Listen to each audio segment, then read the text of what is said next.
ইউনূসের আসলে মনে মনে ইচ্ছে, গভীর বাসনা যে বাংলাদেশের প্রধানমন্ত্রী হবে মোহাম্মদ ইউনূস। মুশকিল হচ্ছে বিএনপি ধরে নিয়েছে খেলা, কারণ বিএনপি সাহায্য করেছিল। এতদিন ধরে বিএনপি বারবার করে বলেছে যে আমরা সাহায্য করেছি, শিবির সাহায্য করেছে। এবার বিএনপি নেতারা ভোট চেয়ে ইউনূসের বিরুদ্ধে সুর চড়াচ্ছেন। আর এখন সরাসরি গোয়েন্দা সংস্থার মদতে বাংলাদেশে একটা নতুন রাজনৈতিক দল গঠনের প্রচেষ্টা চলছে বলেও অভিযোগ তুলছে প্রাক্তন প্রধানমন্ত্রী খালেদা জিয়ার দল বিএনপি। সেই সঙ্গে দলের যুগ্ম মহাসচিব মির্জা ফখরুল, তিনিও একের পর এক অভিযোগ করে বসছেন। এর আগে অভিযোগ করেছিলেন, তারপরে অভিযোগ করছেন। এই মুহূর্তে বিএনপির বক্তব্য ঠিক কি, পরপর শোনা যাক। শুরুতেই আছে দেখুন যে রাষ্ট্রীয় গোয়েন্দা সংস্থাগুলো কারা কারা নির্বাচিত হবেন, কারা কোন রাজনৈতিক দল করবেন, এইটা যদি নির্ধারণ করে দেন, তাহলে শেখ হাসিনার বিরুদ্ধে লড়াইয়ের কি আর থাকলো? এটার আর কি দাম থাকলো? এর তো আর কোনো দাম থাকলো না।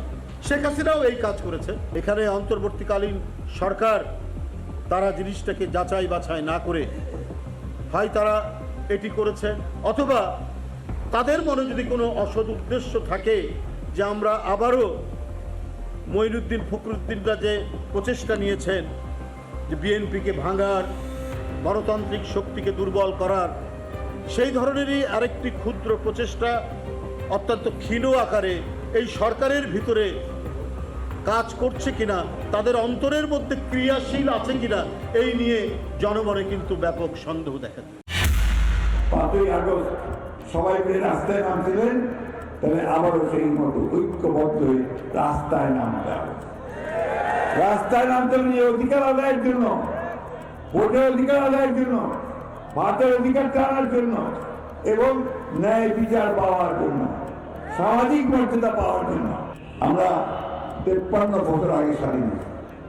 আমাদের দুর্ভাগ্য যে আমরা এখন পর্যন্ত একটা ব্যবস্থা করতে পারলাম না, যে ব্যবস্থায় প্রতি 4 বছর বা 5 বছর পর পর আমরা একটা ভোট করব। সেই ভোটে আমরা আমাদের পছন্দ মতো লোককে বাছাই করে আমরা পার্লামেন্টে পাঠাবো। প্রথমে যার বক্তব্য শুনলাম তিনি হচ্ছেন যুগ্ম মহাসচিব বিএনপির রুহুল রিজভী, এবং পরে যার বক্তব্য শুনলাম তিনি হচ্ছেন দলের মহাসচিব মির্জা ফখরুল, বিএনপির মহাসচিব। দুজনের বক্তব্য শুনলাম। দুজনের বক্তব্য থেকে একটা বিষয় স্পষ্ট যে তারা এখন চাইছেন যেন তেন প্রকরণে ভোট হোক। আগের দিন তো মির্জা ফখরুল বলেই দিলেন, যদি আমাদের পছন্দ মতো মনোমতো মন্ত্রীকে সংসদে নাই পাঠাতে পারলাম, লোককে নাই বসাতে পারলাম সংসদে, তাহলে কি লাভ এই সরকার রেখে? এর বিরুদ্ধে এখন আন্দোলন করতে হবে, একে উৎখাত করতে হবে। মানে মোহাম্মদ ইউনূস বুঝতে পেরে গেছেন যে যে ছকে তিনি শেখ হাসিনাকে দেশ থেকে তাড়িয়েছেন, সেই একই ছকে বিএনপি, জামাত, শিবির মিলেমিশে তাকেও দেশ ছাড়া করতে পারে।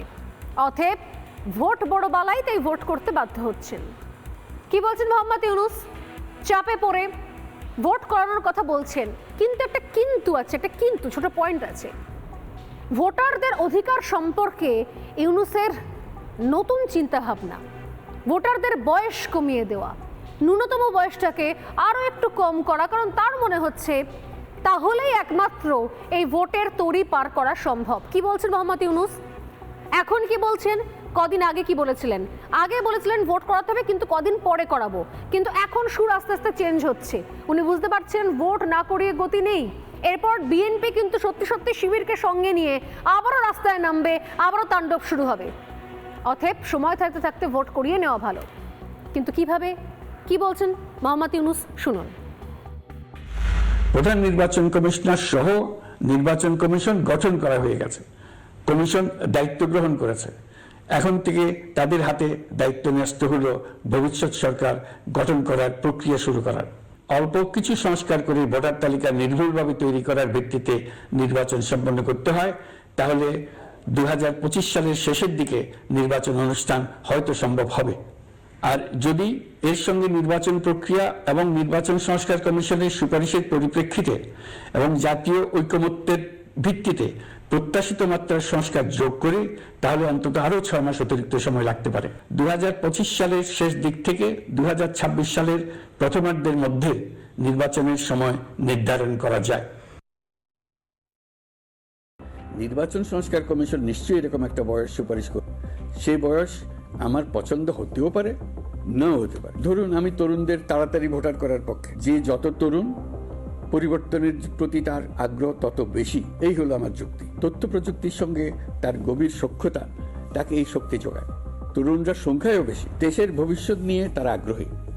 নিজের ভবিষ্যৎ নিয়ে তার মতামত দেওয়ার জন্য আমি মনে করি ভোটার হওয়ার বয়স 17 বছর নির্ধারিত হওয়া উচিত। কিন্তু দেশের বেশিরভাগ মানুষ যদি কমিশনের সুপারিশ করা বয়স পছন্দ করে, ঐকমত্যে পৌঁছার জন্য আমি তা মেনে নেব। সবকটা কমিশন মিলে আমাদের সামনে বহু সুপারিশ তুলে ধরবে। আমরা এখন এমন পর্যায়ে পৌঁছেছি যে যাই মতামত হোক না কেন, আমরা দ্রুত একটা ঐকমত্য প্রতিষ্ঠিত করে সংস্কারের কাজগুলো করে ফেলতে চাই, নির্বাচনের পথে যেন এগিয়ে যেতে পারি। ভোটার হওয়ার জন্য নাকি 17 বছর বয়স হয় যথেষ্ট। 17 বছর বয়সে ভোটাররা কি আদৌ বুঝবেন?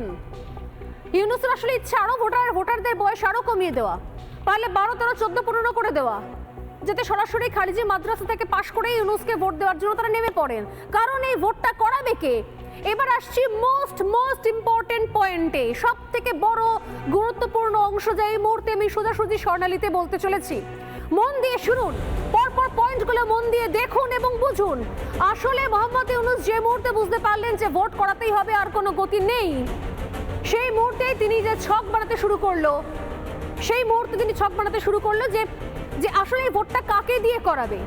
আসলে মোহাম্মদ ইউনূস ভোটটা করাতে চায় জঙ্গিদের ভরসায়, আর সেই জন্যই সময় নেওয়া।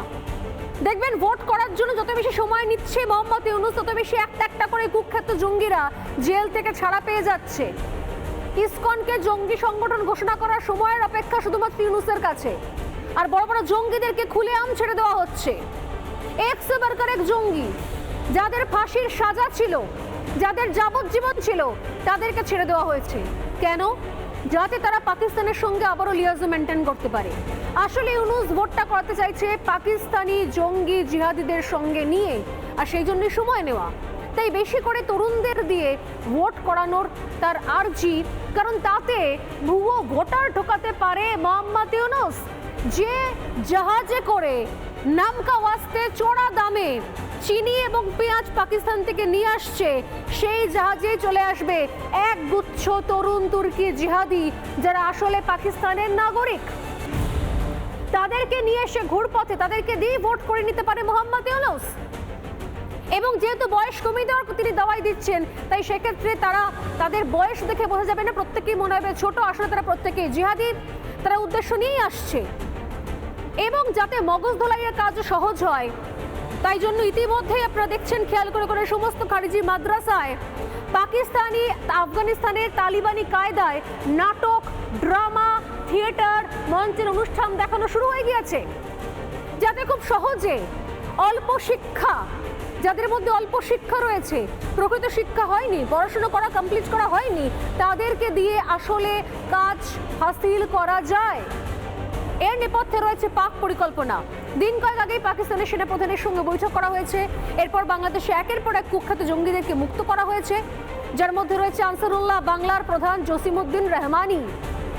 এই জঙ্গিদের এপার বাংলায় পাঠিয়ে অশান্ত করার চেষ্টাও চলেছে। নানা ধরনের কন্টেন্ট দেখার জন্য লাইক করুন, শেয়ার করুন আমাদের ফেসবুক পেজ, সাবস্ক্রাইব করুন আমাদের ইউটিউব চ্যানেল। পাশাপাশি অন্যান্য ব্রেকিং নিউজের জন্য অবশ্যই চোখ রাখুন রিপাবলিক বাংলায়।